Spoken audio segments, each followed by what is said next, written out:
Hello, my name is Scott Jones with the Living History staff here at the Alamo.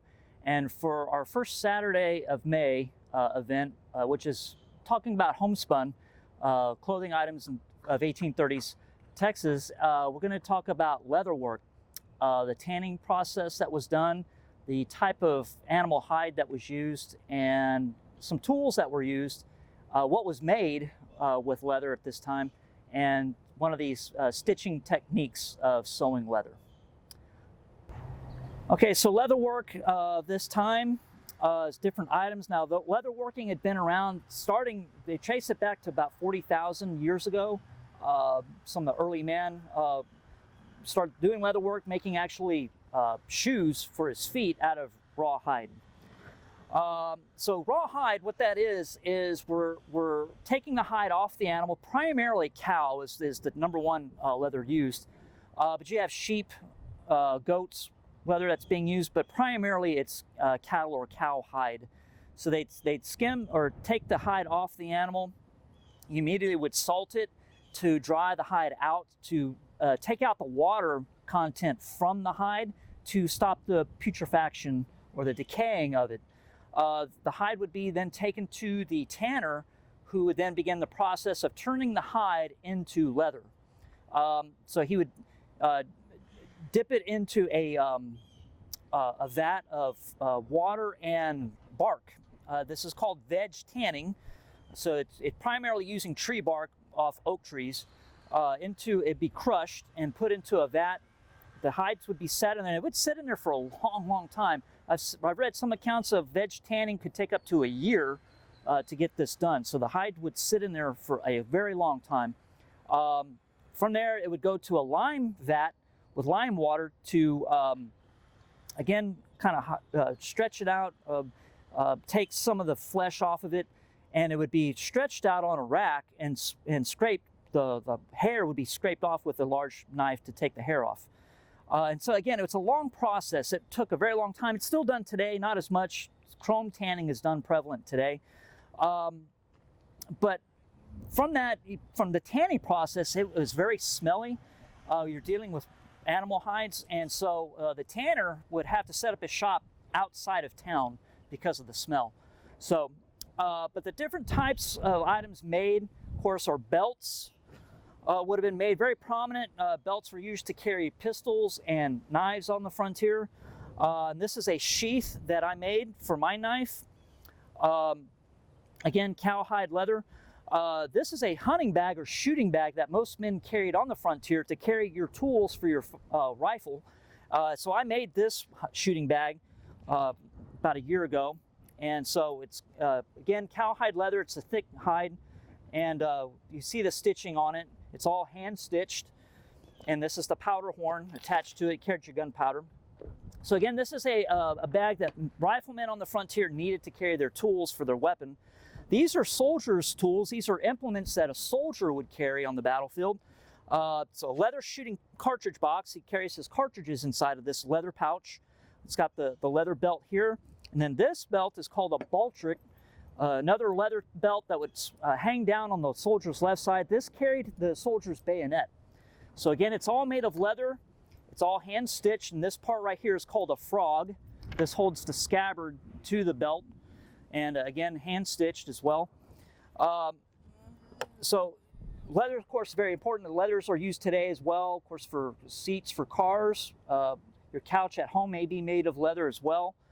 Shoes. Now, people's shoes at this time, these are called brogans. Again, cowhide leather on the outside. The bottom of it, the sole, that is made of thick ox hide. So it's very durable. It bends very easily. As you can tell, I need to maybe replace mine, but they last a good amount of time. So very durable. So the process of stitching is called saddle stitch. And that was another thing. One of the prominent items of leather being made at this time is saddles for your horse. So the saddle stitch is the most common type of stitch you would see pretty much on leather today, hand stitching. Of course, they got machines doing stitching today too. But what you would have to do the stitch is you would make a straight line down the side and punch the holes down the side using an overstitch wheel is what I typically use to punch these holes in. And then you line the holes up, and then this is your thread.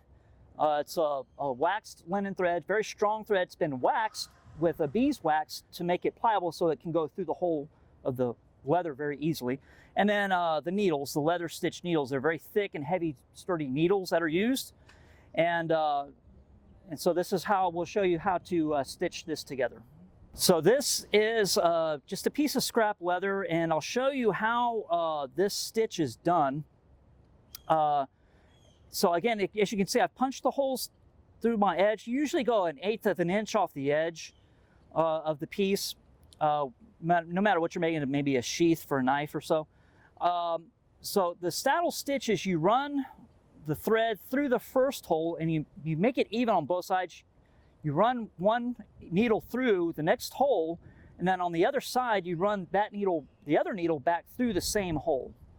So you're going through the same hole twice, basically. So what you do, and I'll show you, is we've got it on both sides, as you can see.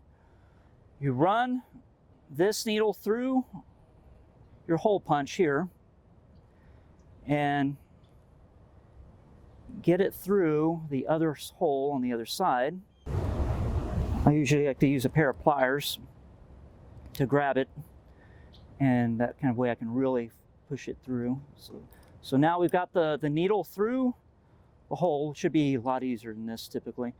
We run it through, pull the needle through. Pliers are a lot easier to use to grab the needle with. And we run that thread through that hole, as you can see, like this. So then the other end, we've got the other needle on the other end of the thread. We're going to run this back through that same hole. And again, this may be a little difficult to start with, but we're going to run this right back through that same hole. It should be a lot easier than this, actually, but like I said, we pull it through and then draw it tight, just like that. And you do this all the way down, and with the finish, when you're done, this is how it will look. Again, this is the frog for the ball trick of the soldier's bayonet belt, and you just run it, that saddle stitch, all the way down through here to give a seam all the way down. And this holds this very tight. This is not going to come apart. And what you did, when you finish it, you do what's called a back stitch, where you come back, where you've already stitched through, you bring the needle back through these first two stitches, and that locks it in place. So it's very sturdy, very strong. This will not come apart. And that's the finished product there.